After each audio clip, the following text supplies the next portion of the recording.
This is little Ellie. She's our little spaz. We can just sit and watch her dance all day long. Huh, little ballerina? Huh?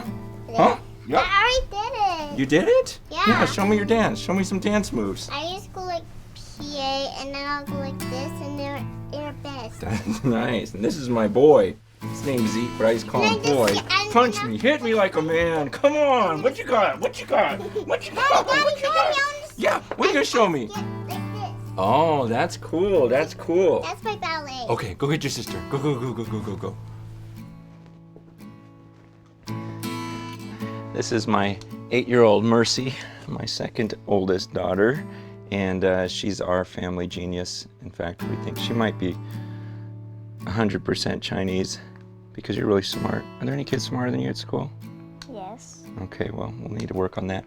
And she's my competitive one. She's our golfer, our soccer player, our baseball player, Wii player, but she has a hard time beating Dad on Wii, right?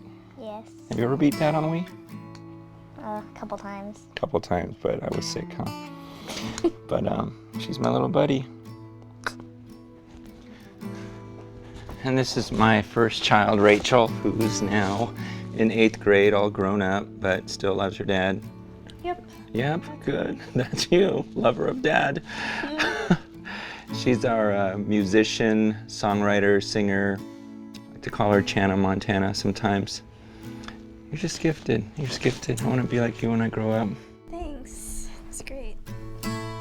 And here is my lovely bride of 15 years, Miss Lisa, who just looks more beautiful every year. Oh, well, who wouldn't want to be married to this handsome mug? Yeah, it's true. Here's your cup. Thank you. Everybody is coming soon. Okay.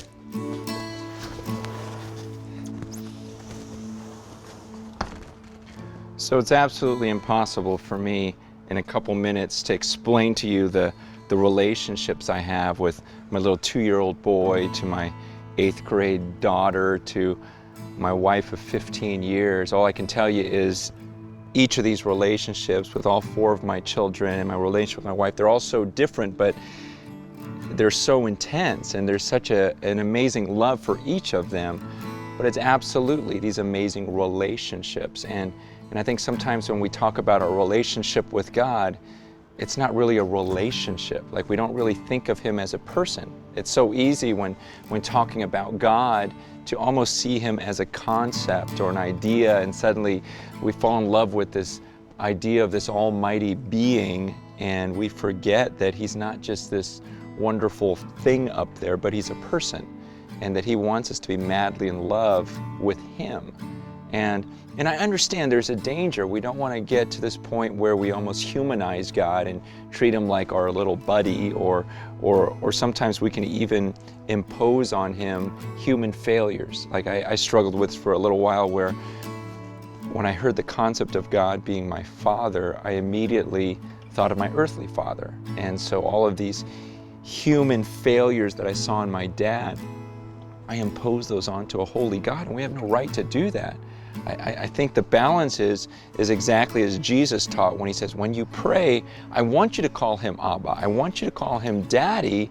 At the same time, he says, you pray, our Father, our Daddy, who art in heaven, hallowed or sacred is your name. So you've got this idea of this intimate daddy relationship, and then you also have the same understanding that his name is absolutely sacred. And so I don't know how you can put those two together, because it's like no other relationship in the world, but we spend our whole lives trying to figure it out. I mean, when you understand that you can have intimacy with a holy God who dwells in unapproachable light, and that he calls you his child or his friend, I don't understand how you cannot see that as the most fascinating relationship in your life.